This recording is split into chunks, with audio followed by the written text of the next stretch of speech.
This podcast is brought to you by Best at Sea Tours, offering hosted premier cruises, and by Sheets.com, who remind you that a great night's sleep begins with a great set of sheets. Here now is the guru of the seas with his special guest, legendary comedy magician John Ferrentino. Welcome, everybody, to another episode of The Guru Learns. Let me recap how this happened. My sponsor of my other podcast, the Daily Cruise and Travel News Podcast, asked me if I would interview him, and I said, I don't interview people. I talk to the wall in my podcast. But we did, and it became The Guru Learns, and I've since had conversations with some very, very interesting people with everything from West End musicals to sheets and coming up fabrics. And today is a surprise for anybody that used to listen to the big broadcast way back when, during the days of the pandemic. We welcome to the program my good friend John Ferrentino, who, along with BJ Earlham and my wife, were all part of the big broadcast. And now John continued on. We all went in our own ways. And you have, let's talk about that first. First of all, welcome. Oh, thanks, man. It's great to be here. And second, John continues on with a very popular podcast called The Big Bad Broadcast. Once a week, smart man, not 5 times a day. And he does that we used to do that every day during COVID, man. That was a killer. For 2 hours. And you know, it's funny. By the way, I'll say that too many times. There'll be a lot of laughing here. Just follow along, because I said to John before we started this, I'm going to do this. I'm going to do this. John goes, just do it. Let's go. That's not even, we don't need outline. We're just going to talk. So anyway, he does the Big Bad Broadcast with Mike Grief, who is based in California and also a comedian, and it's going well. And they can, every Thursday is when you drop your podcast, correct? Yeah, Thursday, and it runs the whole week, and then they're all in the can forever. And you can, the interviews with Billy Gardell from Mike and Molly, and that's... Yeah, we've had Cheech and Chong, Graham Nash, Billy Gardell, Ray Romano, Tommy Chong, and a bunch of other knucklehead comedians. Yeah, very funny people. We had Lance Burton. We've had really good. We've been lucky. We've had some really good guests. Well, my daughter. Yeah, well, we'll get to that. But we were together. John was the booker for the program, and we had some incredible entertainers on board, and incredible, and a guy that ate light bulbs. Oh yeah. What was his name? I can't think of it. God, just caught me by blank. And legitimately, how about when I said to him, I go, I hear you eat light bulbs, and he just unscrewed the bulb off his desk and ate it. Yeah, that was so. It was the real light bulb, people. All right, I'm being unfair because not everybody knows who John Ferrentino is. He is a legendary comedy magician. It has to do with age. He was actually at the forefront of the whole genre of comedy magic. Way back when, the whole idea that you wouldn't be serious about magic, correct? Yeah. Basically, I laugh when they go, he's a legend, which somebody told me once it means they want to book you before you die. Yeah, I guess the only real comic magician back then was Carl Ballantine. It was great.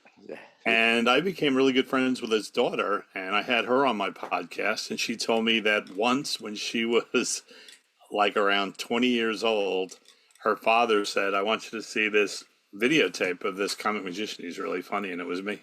How about that? How cool is that? How cool is that? That's like, yeah. We used to not walk with each other.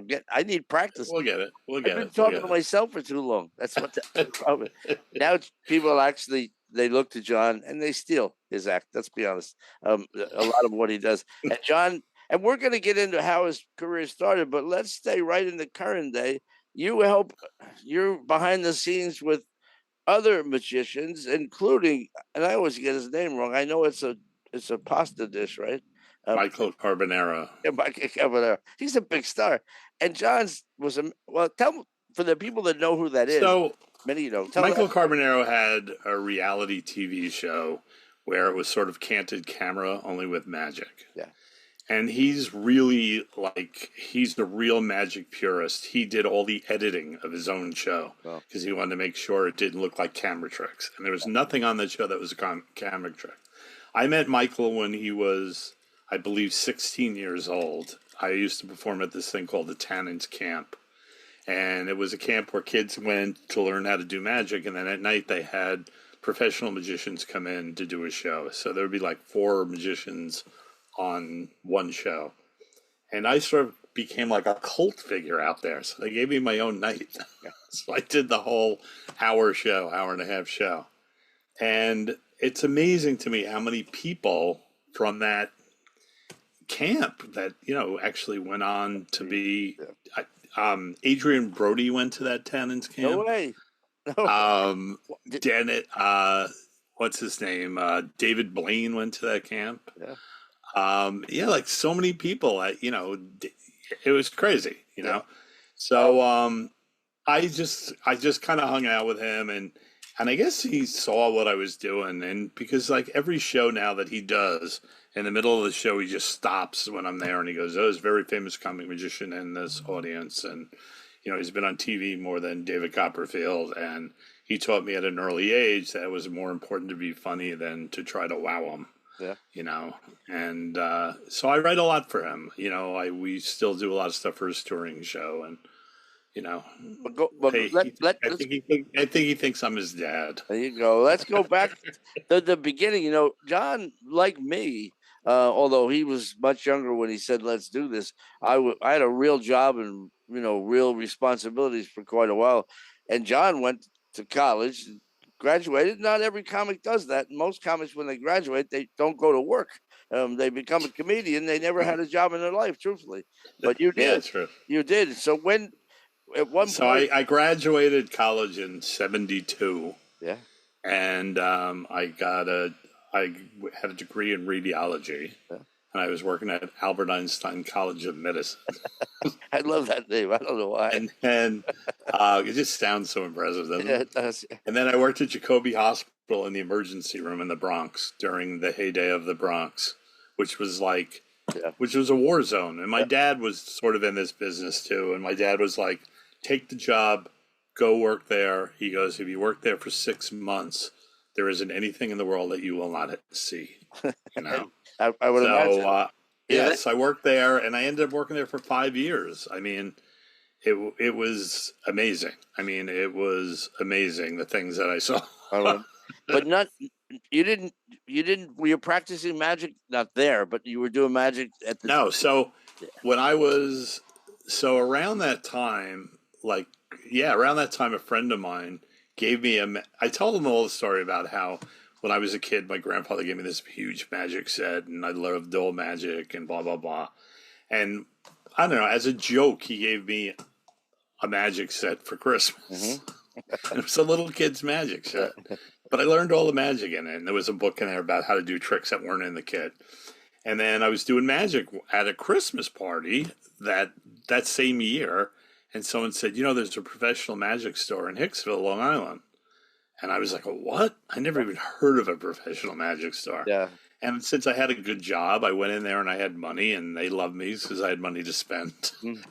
And so I bought a lot of magic and really got into it. And I bought books, and I bought the encyclopedias of magic. And then I just kind of became friends with them. And then I became like the house magician.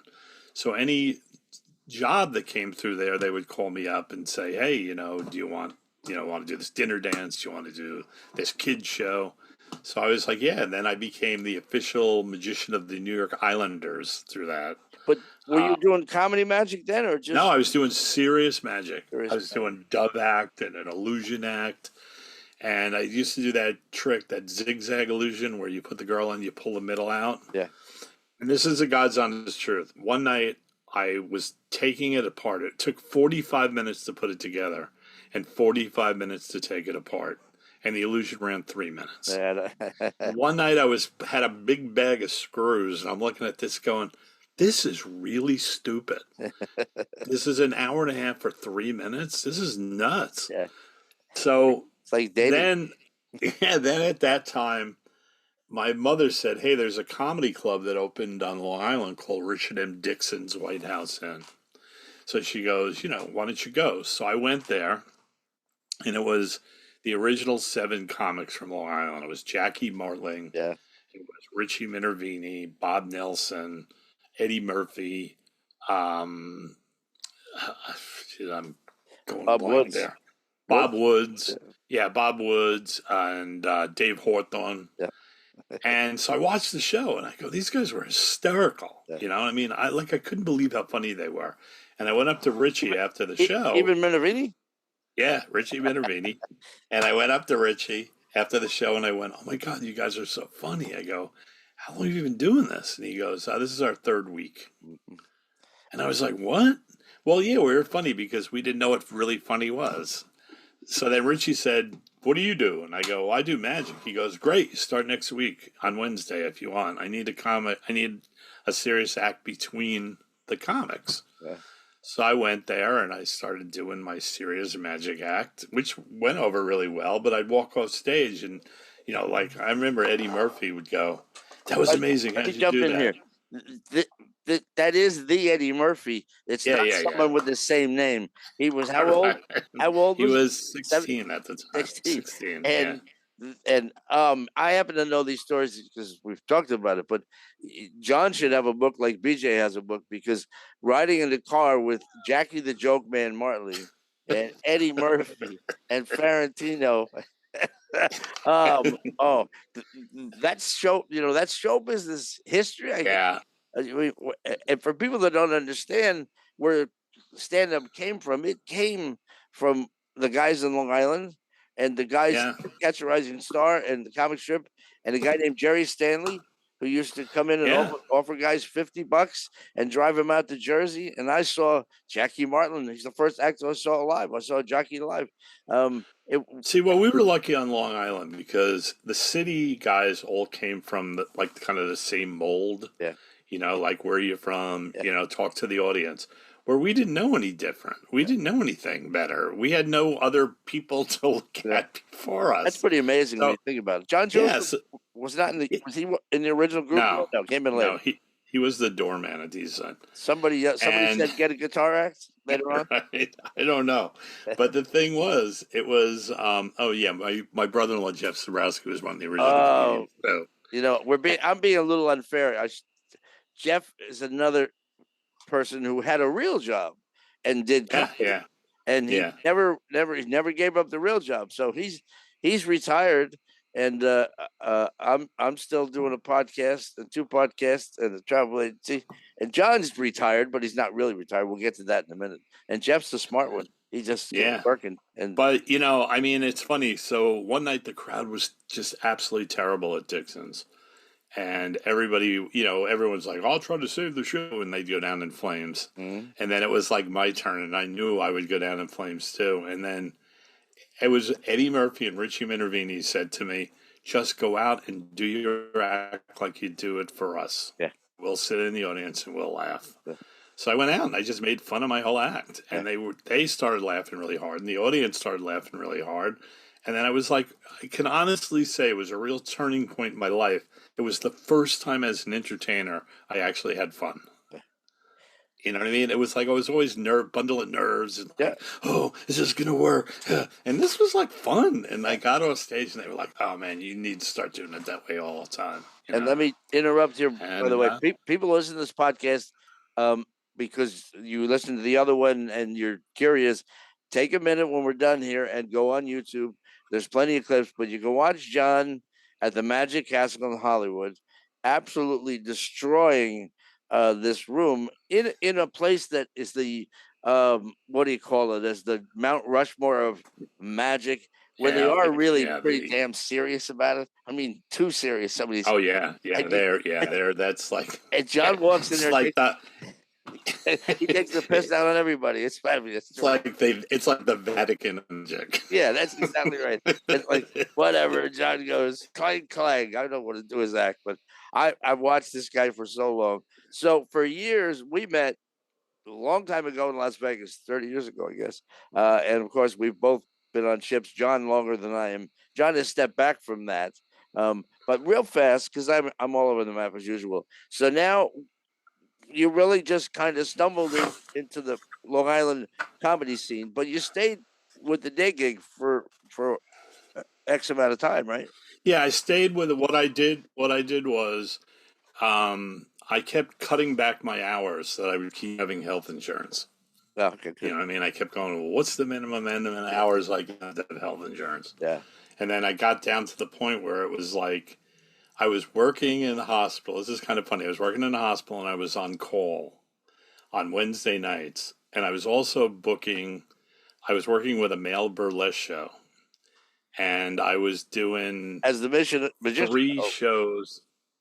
Yes, yeah, yeah. as Okay. the All right. MC. But I was doing Wednesday, Thursday, Friday, Saturday, 4 nights, and I was making really good money. Yeah. And then I was booking, he had like 12 other shows. I was booking all the comics for the 12 shows. So one night I got a call, and there was these 4 girls that had a car accident. And I came walking in on call in my white uniform, and they were like, "Aren't you the comedian?" Ah, there you go. Because they had just come from the show. Oh, So then I got a call from administration and said, yeah, listen, you need to decide what you're going to do. And I go, okay, decision made. See ya. there you go. And the rest is, and John went on. And I left.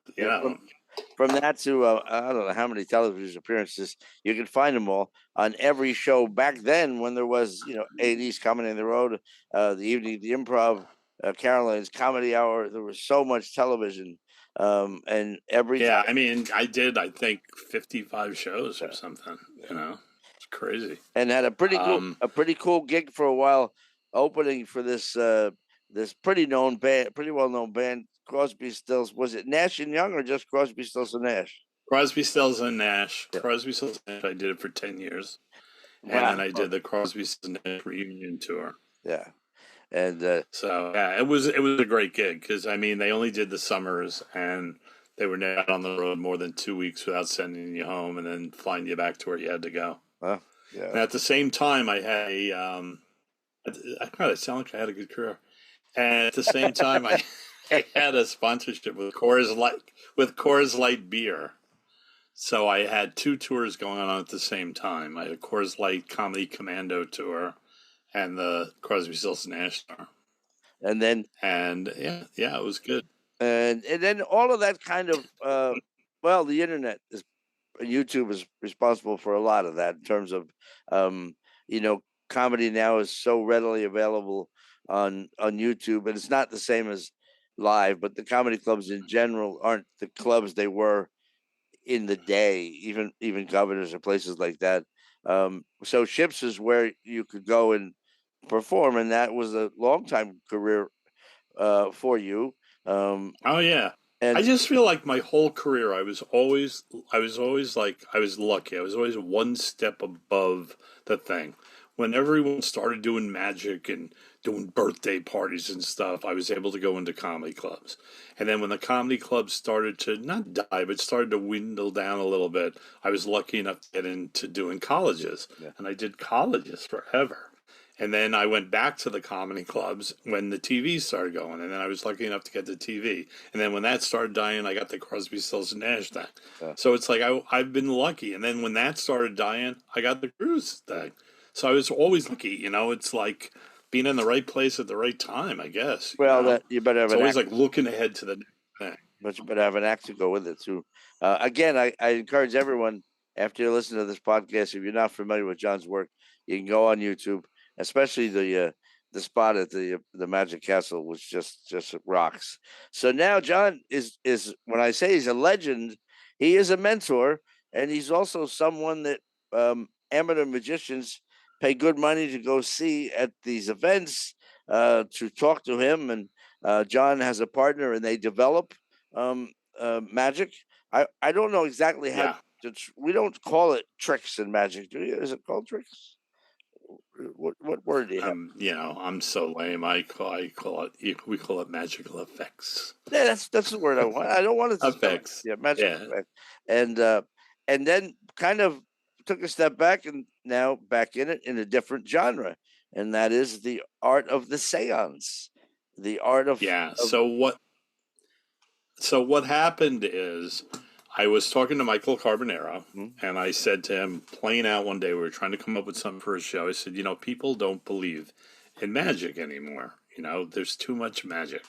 I go, 20, 30 years ago, people would go, oh, this guy's got magic powers. No one believes that. Mm-hmm. And now with YouTube and Facebook and everybody exposing magic, no one believes in magic.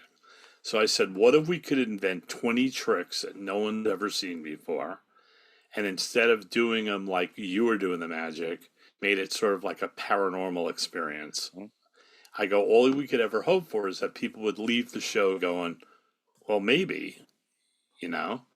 Yep. And that started this whole other career, which apparently now is starting to really take off. And I feel like, once again, Yep. I was lucky enough to be in the beginning for it, you know? It's a very, very It's popular fun. art form now.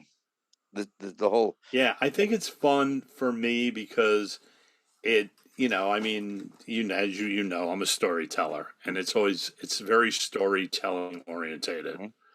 So, you don't even have to have a lot happening. You just got to have a good story to go with it, And it's really something. And I'm sorry, I stepped on. It's something that's no, go. We have a delay anyway.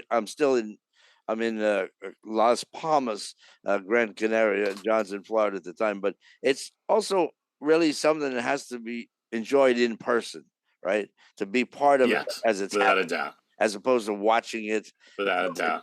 It's not the same thing. I was at one of John's presentations, and I'm not gonna. I've already accused my friend of mine talking too much. It's true. No, you can talk about it. It's funny because it's funny. You scared the hell out of this. You scared the hell out of when you were there, woman. Yeah, right? Yeah. She was. What my point is, like, when you were there, because we know each other. Yeah. It's never going to have the same impact as somebody that doesn't know me. Right. You know what I mean? Yeah. Because like they think, oh my God, this guy's really, he can contact. It is a funny story. I was going to a magic convention and I had all of my stuff for the seance in my carry-on bag because I didn't want to take a chance of them losing it. Mm-hmm. And I was with Joe Silky, the guy I design magic with. We were going through TSA and the bag came through the other side and I saw the guy pull it off and I'm like, oh no. So he goes like this. He goes, excuse me, sir, can you tell me what's in this bag? And I go, equipment. And he goes, can you tell me what the equipment is for? And I don't know why. I go, well, I contact the dead. And he's just like a pause. And he went, okay, and hand me my bag. And for the next 24 hours, I had this Silky walk behind me going, you contact the dead? What is the matter with you?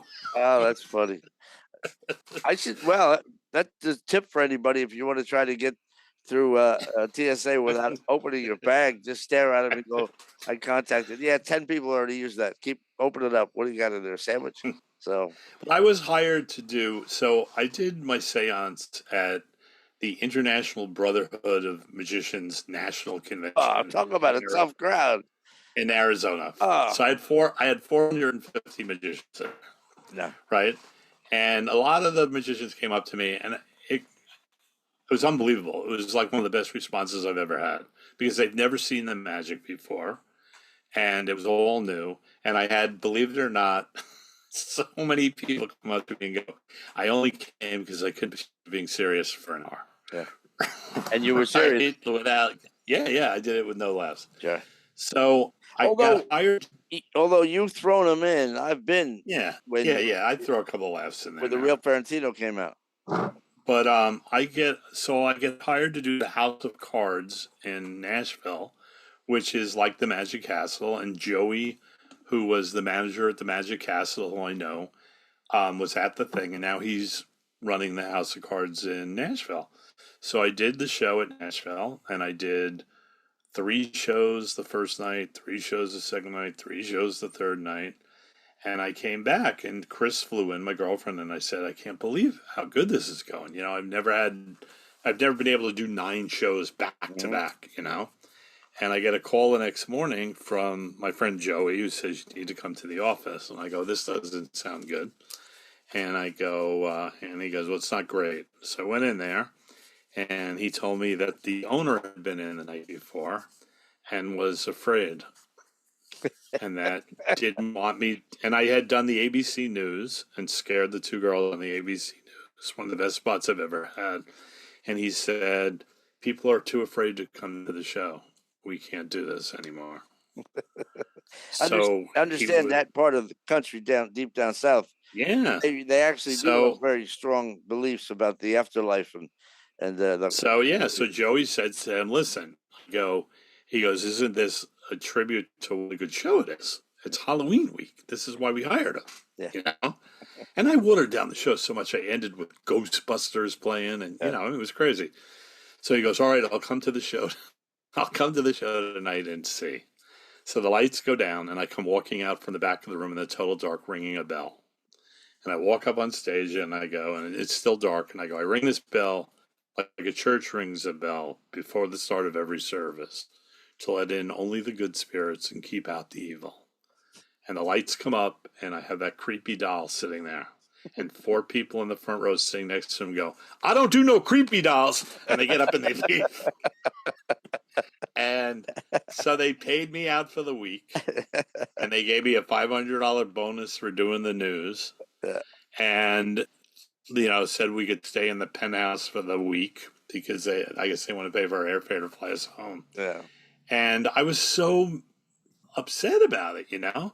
And I was like, I've never, you know, this is ridiculous. And so these guys that I know that I belong to this kind of group that do this kind of magic, they go, this is the greatest thing that ever happened to you.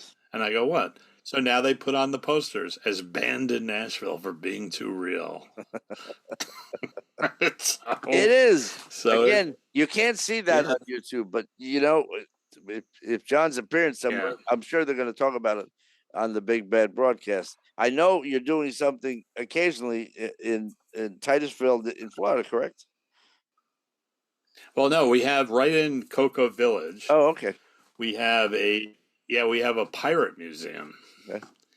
And I had, you know, I went in there one day just because I'm like, a pirate museum. I'm a sailor. Let me see what this is. And it's a legitimate pirate museum. I mean, it's got like, you know, it's all certified things. I mean, there's peg legs from the 1600s. There's bloodletting kits. There's cannons, swords, you know, everything. Sounds like a fun morning for the kids. I talked to the woman, and she says, yeah, this is really weird. This place is haunted. And I was like, yeah, okay, you know. Trying to tell me it's haunted. And she goes, let me show you some videos from the cameras at night, you know. And man, there's some stuff going on in there that, I mean, I'm the biggest skeptic in the world, but I'm watching this video with nobody around at 3:30 in the morning, and a garbage can flies across the room and smashes into the wall, or boots start flying off of a shelf, and like just weird stuff. And she goes, yeah, like every morning we come in an hour early because we have to put everything back to where it goes. Wow. And I was like, what? So then she starts telling me that the place used to be from the 1700s as a Victorian funeral home. And so anyways, so I said, oh, I do these seance things. So now we were doing a deal with her where you come to the museum, you walk around for an hour. I have to stop you really fast. If I didn't say this earlier, I grew up in New Jersey. John, as you heard, grew up in Long Island, New York. Because only people in the Northeast would say, I do this seance thing. so anyway, and they have this room with like, it's with all these oil paintings of captains. So it kind of reminded me of like the Haunted Mansion at Disney. They're all looking down on the room. Mm-hmm. And she said, well, if you want. So what we do now is I do with a friend of mine, Scott Barhol, that people go to the museum for an hour, then they come in, and we do a seance contracting pirates. Mm-hmm. So we had to write a whole new show, and now I know more about pirates than anyone needs to know. Well, it has to be factual, you know. And it is. Well, because there are people out there that is their thing, and they're going to come to this seance, and they're going to correct you if it's not factually correct. There are a lot. You know that there are people that come to the seance dressed as pirates. They think they're like Renaissance people. Yeah. Only they think they're pirates. Like, I'm talking like thousands of dollars worth of pirate stuff. Same people that do those Civil War reenactments. Yeah, exactly, they dress up and they think they're back in the, you know. I found that doing this, writing, this is just a quick thing I won't get into. I found that writing this whole story, this whole pirate seance, is much harder than any one that I've ever done because there's no photos. There weren't photos back then. Yeah, sure. So anything is an oil painting. Mm-hmm. You know, there's no video, there's no nothing, it's so old. So it's all, based on folklore and stuff like that. So yeah, it's a little bit different, but it's, you try to read as much as you can on it. And I've kid John over the years. My act is very similar now as it was back then because it always worked. John was that way. Now the seance business is totally different because there's so much creativity. But briefly, because I don't want to go too long with this, I could talk to you for 10 days. John happens to have a very talented daughter. Her name is Lindsay Ferrentino, and talented beyond talented. She has a Broadway musical on Broadway right now with Kristen Chenoweth and F. Murray Abraham, Tony Award winner, Oscar winner. Stephen Schwartz wrote the music. She wrote the book. And John talked to his daughter, and she's going to talk to me in January when she gets a little caught up. But if you're in New York City and you want to see a great musical, it's called The Queen of Versailles. It's going to run at least through into January. Yeah, through January. And it's getting tremendous reviews. Check it out. But got the New York Times Critic Choice Award. There you go. Well, his daughter went to the Yale School of Drama and won every award that they had there. And I used to kid John, and we're doing the same act we did in Vegas 29 years ago. But also, she's involved in. So you'll get a kick out of this. So I have this, and I'm not exposing a trick, but I have this trick, which is like a little mini flashlight that goes on the back of your finger, and you can manipulate it so it looks like you can pick up energy, right? And I don't really do it in the show, but I was really excited when I got it, and I called a friend of mine that does this kind of magic, and he goes, it looks really cool. So he goes, so let me get this straight. Your daughter has an 8-movie deal. She's got a show on Broadway. She's got friends with Adrian Brody. And Dad's got a little flashlight for the back of his finger. If you think about it, it could be embarrassing. And not only on Broadway, she had Adrian Brody in the West End in a one man. She was. That show's gonna. Yeah, I guess I can talk about it. That show's going to come to Broadway. Yeah. And, it was nominated for the Olivier Award, which is like the Tony. Yep. And she was also nominated as a writer. And here we are. It's amazing. Yeah. It's amazing. She's the whiz kid. I mean, I don't understand that she has, at any given time, 6 or 7 projects that she's writing at the same time. Which blows me away. How do you keep track of it? And I hope sometime next month we'll have a chance to talk. I'll have a chance to talk to Lindsay. Once again, the concept of this, the guru learns, is in my case, I pretty much know about John because I've known him for 30 years. But I think it would be fun to have you here. And I didn't really, the first break. You give up radiology, and the first, was it getting Rory as the manager? Was that the first big break? Well, I had a manager, Andy Talbert, who was amazing college guy, but I've always wanted to do television, and every time I would go for an audition for television, even though I'd have a good spot, they'd always go, "Yeah, well, it was really good, but we don't really like to use magicians." So I was at the end of the contract with Andy, and Rory came to see me at Eastside Comedy Club. And he came up to me and he said, I really like to manage you. He goes, what do you want out of your career? And no one had really ever asked me that before. And I said, I really want to do TV. And he goes, oh, that's a given. And I go, what do you mean it's a given? I go, I can't get arrested on TV. And he goes, because they're selling you wrong. He goes, I have to sell you as a comedian that does magic, not a magician. Mm-hmm. And he goes, and then you'll be amazed because you'll get a lot of TV. And, and I was very fortunate because every TV show that I ever got, I did at least 3 or 4 times. Mm-hmm. You know what I mean? I kept going back. People would go, and other acts in the age go, how come he's going back again? And he goes, because he delivers every time he's on, But that's a lot of material.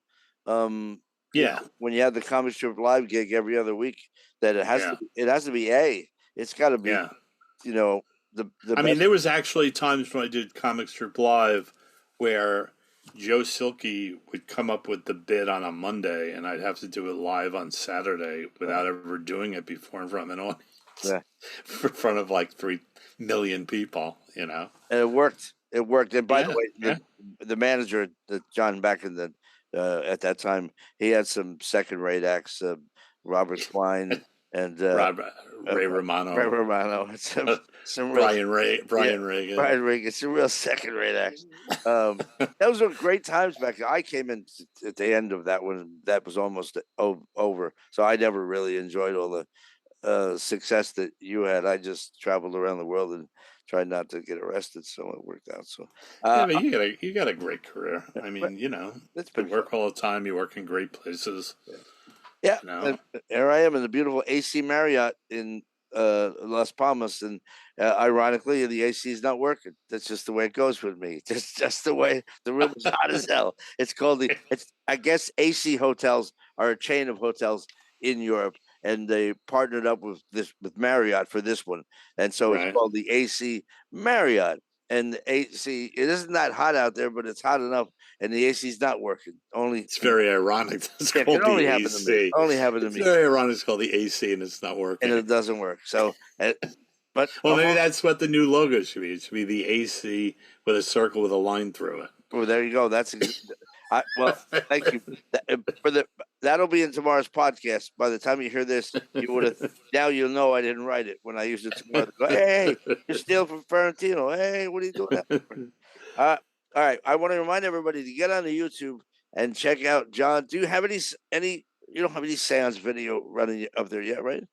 No, we try not to run it just because we don't want to make it look like it happens every week. Yeah. Well, it is such an art form because people they can go to I have another website. It's called WaverlySeance.com. Okay. And it's a whole website devoted to the seance stuff. And there's a paranormal investigator came to my show and came to my show and got scared.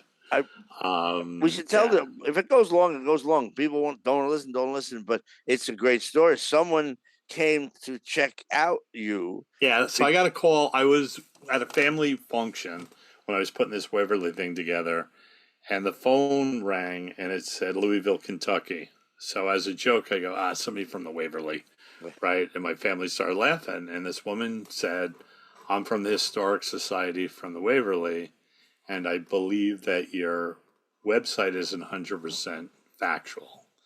And I said, did you read the first line of the website? It said, based on a historic place. Mm-hmm. I go, I could say anything I want, right? Mm-hmm. So she goes, well, I don't know if you're being very fair to some of the people that work there. By the way, not to be unfair, the Waverly Sanitarium was the basis of John's first paranormal experience because it was a very unusual place that closed down, and you were working in Louisville at a comedy club, right? If I'm correct, and someone told you about it, and then we should have covered this. We should have talked ahead of time. Didn't you go? Okay, so in a nutshell, you bought a box of stuff, right? Yeah, and in the nutshell, the Waverly Sanatorium was the first hospital in the country for tuberculosis. 8,000 people died there in 4 years because there was no cure for it. So I was working the Louisville Comedy Club. The owner said to me, I'm going to take you to the most haunted place in the world tomorrow. And I said, yeah, great. I don't believe in that. Yeah. So I went there, and they had an auction. That's my best line in the whole thing. We got there, and I'm waiting on the stairs for the guy to park the car. And there's these 3 college women, and they go up to the door, and they go to open it, and they laugh, and they run down the stairs, and they go up. And I watch them do this like 3 times. And I walk up to them, and I go, is there a problem? And they go, yeah, mister, we're afraid to go in there. We heard it's haunted. And I said, would you feel better if I went up there with you? And they said, you don't mind? I go, no. So the 4 of us walk in, and then I could tell they were embarrassed that they needed someone to come in the door with them. And one said to me, I'm really sorry. I guess it was kind of stupid to come in here and being so afraid. And I said, oh, think nothing of it. I used to be afraid to come into places like this when I was alive, and walked out the door. I heard that one. and that it actually happened, and they were like, "Whoa!" And then I was laughing so hard when I was telling the guy he goes, "Why are you laughing?" I go, "I just saw what happened." He's going, "You're the worst." But I bought this box of stuff, and then and then I started doing research. But then they sent this guy to my show, and he was a paranormal investigator. Wow. And there was some of the stuff that I made, like I made this surgical tray because I worked in the hospital. I know what it would look like. And I passed it around the table, and it gets to him, and he's got his hands over it. And I look, and he's got tears running down his face. And I go, "Are you okay?" And he goes, "Yeah, I can feel the pain that these instruments caused." And I'm thinking, the only pain that causes when the UPS guy ran out of the truck to hand me the package, But anyway, he told them that he was going to review the thing, and it's on my website now as my promo. He goes, "I went to John Ferrentino's show, and I'm a paranormal investigator, and I was freaked out. I saw things there that I can't explain," and it's, so there are people that do see things that you don't see. Some are treated for that. Some forget their medication. I'm not sure. You know me, I'm the world's biggest cynic too, but I went to a couple of yours, and I watched the faces of everybody there, and you get transformed. So the more you tell them that it's not true, yeah, like, because I tell them, I go, "This is a theatrical experience, nothing more." Yeah. The more they think that you're trying to cover the fact that you're really contacting people. All right. I want to thank my friend John Ferrentino for taking the time, because he's up against a Zoom call with Michael Carbonera when they talk about serious magic. Is he back on TV? No, he's touring now. Okay. So he's got a whole new touring show. If you ever get a chance to see him live, the guy is brilliant. I just got to tell you this. Yeah. The guy at the end of his show, you would die if you saw this, Tom. He comes out, he has 2 chairs on stage. He gets 2 people up from the audience, and he says, "Do you guys believe that like if I were to ask you a question, telegraphing your thoughts to each other?" So he says, "We're going to prove it to you." So he puts a pair of noise-canceling headphones on the guy and sends him out of the room. Then he says to the audience, "You're about to play the biggest practical joke in the entire world." He says to the guy, "Anything you ask, any question he asked, I'm going to have him ask the questions. You just, whatever he says, the audience is going to go crazy like he got it right." Yeah. Right? And he goes, "And we're going to do this whole thing." And then all of a sudden he goes, "Then I'm going to cover both of you up, and he's going to think he's invisible." And I go, "This will never work." Yeah. He gets the 2 people out on stage. He covers them up with these 2 cloths. Before he does that, he says to the guy, "I'm going to tap you. Once they're covered up, you're going to run off stage." This is the guy that's still out there. Yeah. He stands in front of the 2 empty chairs. He says to the guy, "Anybody got a picture?" He goes, "Take a selfie right now." He's standing in front of 2 empty chairs. Then he tells the video guy, "Take a quick video of me between the 2 empty chairs." Gets the guy in. They cover them up. Covers both guys up. He taps the one guy, the white guy, and runs off the stage. Pulls the cloth away. Says to the other guy, "I'm going to pull your cloth off, and you're going to be invisible, just like the guy next to you." He pulls the cloth off, and he goes, and he looks, and he sees nobody in the chair. And then he goes to the guy, he goes, "You're invisible." And the guy's like, "What?" He goes, "I've never been invisible." It's the craziest thing. And he goes, "Can somebody take a selfie right now to show you that he's invisible?" And the guy stands up and hands him the camera. He shows the picture of the 2 empty chairs.